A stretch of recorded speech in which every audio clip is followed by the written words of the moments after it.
नमस्कार दोस्तों, निफ्टी 50 में क्या ट्रेड सेटअप बन सकता है आज के दिन और कहां तक जा सकती है, क्या सपोर्ट है, क्या रेजिस्टेंस है, वो सारी चीज़ें एक एक करके हम डिस्कस करेंगे। फिर बात करेंगे यस बैंक और HDFC बैंक के बारे में। यहाँ पे ब्रोकर है वो थोड़े से यहाँ पे बुलिश नजर आ रहे हैं दोनों बैंकों को लेके, और उन्होंने कुछ जो है अपसाइड के यहाँ पे टारगेट भी दिए। तो क्या टारगेट दिया और क्यों दिया, और क्या वाकई में उस लेवल तक ये स्टॉक जो है आप जा सकते हैं या फिर ऐसे ही यूं ही बात करिए। फिर बात करेंगे हम रिलायंस इंडस्ट्रीज़ के बारे में। रिलायंस इंडस्ट्रीज़ जो है जियो का IPO जल्दी लेके आने वाली है, और उन्होंने एक्सचेंज को जानकारी भी दी है कुछ। तो क्या जानकारी दी है वो सारी चीज़ें जो है डिस्कस करेंगे।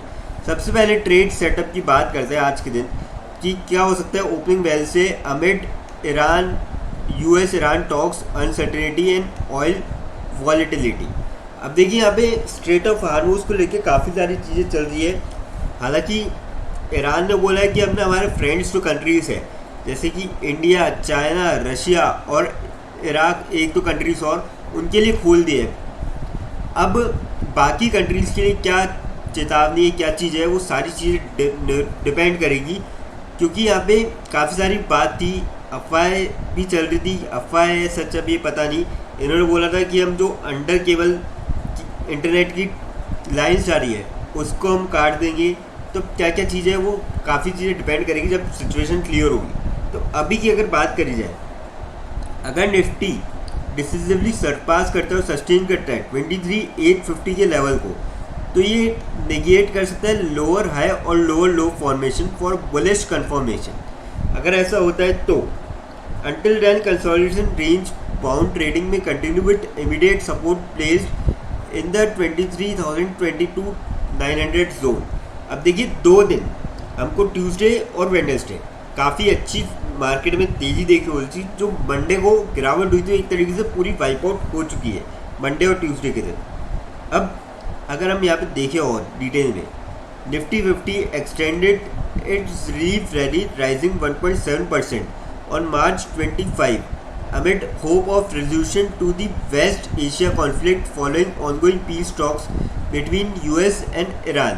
अब देखिए हमले हुए नहीं है पिछले 2-3 दिन से और पीस की बातचीत जारी है। तब क्या रिजल्ट निकलता है, एक आध दिन में ये आ जाएगा। Uncertainty around a ceasefire persist keeping oil price volatile, और VIX remained elevated. Momentum indicator जो है वो शो कर रहे हैं इम्प्रूवमेंट लास्ट 2 सेशंस के अंदर, but need to consistently align with the market rally.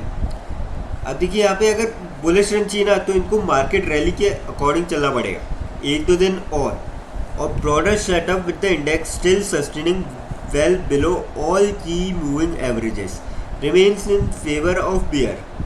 अब जो इंडेक्स है आप सभी को काफ़ी ज़्यादा गिरावट हो चुकी है, तो ऐसे में जो 50 डेज, 100 डेज, 200 डेज EMA है उससे तो अभी नीचे ही चल रही है एवरेज, और ये हो सकता है कि जब तक लेवल क्रॉस नहीं हो तब तक नीचे ही रहे। और जबकि Nifty needs to decisively surpass sustain level 23,850। और देखिए इमीडिएट जो सपोर्ट है ना, रेजिस्टेंस 23,500 और 23,600 लेवल्स पे है अकॉर्डिंग टू एक्सपर्ट्स, और सपोर्ट है 23,000 और 22,900 का। अब यहाँ पे अगर बात करी जाए निफ्टी 50 की लास्ट क्लोजिंग की, 23,306 पे लास्ट आपको क्लोजिंग देखने को मिली थी वेडनेसडे के दिन। रेजिस्टेंस की बात करी जाए 23,442 का पहला है, 23,527 का दूसरा है, और 23,680 का यहाँ पे तीसरा रेजिस्टेंस है। अब बात करी जाए यहाँ पे सपोर्ट की, 23,125 का पहला सपोर्ट है, 23,30 का दूसरा है, और 22,876 यहाँ पे तीसरा है। स्पेशल फॉर्मेशन क्या बन रही है, बुलिश कैंडल जरूर बनाई है, minor upper shadows on the daily charts indication का कंटिन्यूशन ऑफ अपवर्ड मूव। और सबसे अच्छी बात RSI भी इंक्रीज हुआ है 40.12 के लेवल पे, तो ये अच्छी बात। अब देखिए इंडेक्स जो है वो काफ़ी ज़्यादा नीचे अभी भी 20, 50, 100 और 200 डेज EMA से, तो यहाँ पे थोड़ा सा जो है, पर ये अच्छी बात है कि सरपास कर चुका है 10 डे EMA को। तो यहाँ पे थोड़ा सा अभी भी जो है बेयर का हद थोड़ा सा ज़्यादा है, पर फिर भी मुझे लगता है कि RSI भी इम्प्रूव हुआ है और चीज़ें भी थोड़ी थोड़ी इम्प्रूव हो रही है। तो ऐसे में थोड़ी बहुत आपको तेज़ी यहाँ पे देखने को मिल सकती है आज, अगर कुछ बड़ा अपडेट नहीं आता वॉर में, क्योंकि देखिए अभी तक तो नहीं आया, और अगर आता है अगले 1-2 घंटे में तो थोड़ा सा यहाँ पे उस तरह की मार्केट में हलचल आपको देखने को मिलेगा। बैंक निफ्टी की बात करी जाए 53,708 पे क्लोजिंग दी थी लास्ट। रेजिस्टेंस की बात करी जाए 54,055 का पहला है, 54,315 का 319 का दूसरा है, और 54,748 का तीसरा है। सपोर्ट की बात करी जाए 53,198 का पहला है, 52,933 का दूसरा है, और 53,505 का यहाँ पे तीसरा सपोर्ट है। अब बात करी जाए यहाँ पे अपडेट की लॉन्ग बिल्डअप स्टॉक्स की, तो देखिए आप यहाँ पे लॉन्ग बिल्डअप स्टॉक्स कौन कौन से हैं। लोडा है, HCL टेक है, मैनकाइंड है, टाटा पावर है, 361 है, पेज इंडस्ट्रीज है, लुपिन है, डॉक्टर रेड्डी है, पावर इंडिया है, और क्यूमिंस इंडिया है। तो ये कुछ लॉन्ग बिल्डअप स्टॉक्स है जो कि आने वाले टाइम में आपको यहाँ पे चाल दिखा सकते हैं, और मेरे ख्याल से आप जा सकते हैं।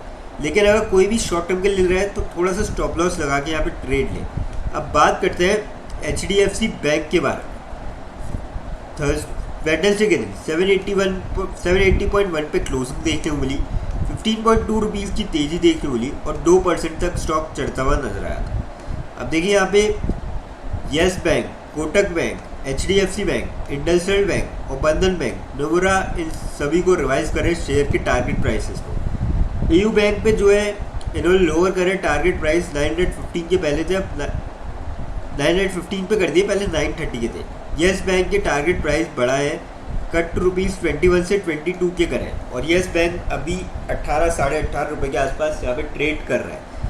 अब अगर यहाँ पे और डिटेल में देखें तो आप देख सकते हो HDFC अगर बैंक के दिखाया जाए, बाय की रेटिंग इन्होंने दी है, पर इसमें टारगेट प्राइस कट करें 940 में, पहले 1080 के रखे थे, और रिटेन करिए बाय की रेटिंग। IDFC बैंक में टारगेट प्राइस ₹80 के है, 80 के कर रहे हैं 105 से। तो बेसिकली हर जगह जो है इन्होंने लोअर करें टारगेट प्राइस जो पहले ऊपर के दे रखे थे, पर अभी भी जो है बाय की रेटिंग है काफ़ी सारे बैंक्स के अंदर। तो मेरे ख्याल से आप यहाँ पे जो है जा सकते हैं।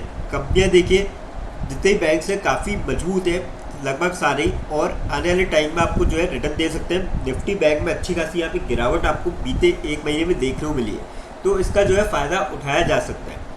अब बात करते हैं रिलायंस इंडस्ट्रीज़ के बारे में। 1413.8 पे क्लोजिंग देखने को मिली थी आपको वेडनेसडे के दिन।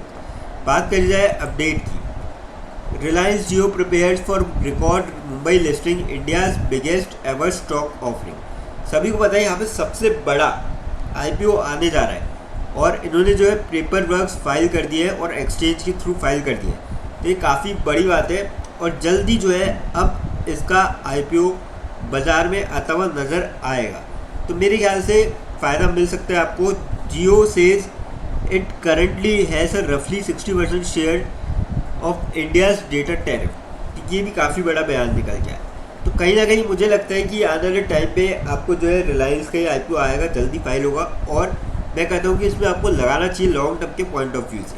लेकिन फ्रेंड्स, कोई भी इन्वेस्टमेंट करने से पहले फाइनेंशियल एडवाइज़र से कंसल्ट करें या खुद की रिसर्च करें, क्योंकि ये मेरा ओपिनियन है। और अगर आपको वीडियो अच्छी लगी हो तो चैनल को लाइक और सब्सक्राइब ज़रूर करें, ताकि आने वाले टाइम में आपको और भी ऐसे अपडेट्स मिलते रहें। थैंक यू दोस्तों।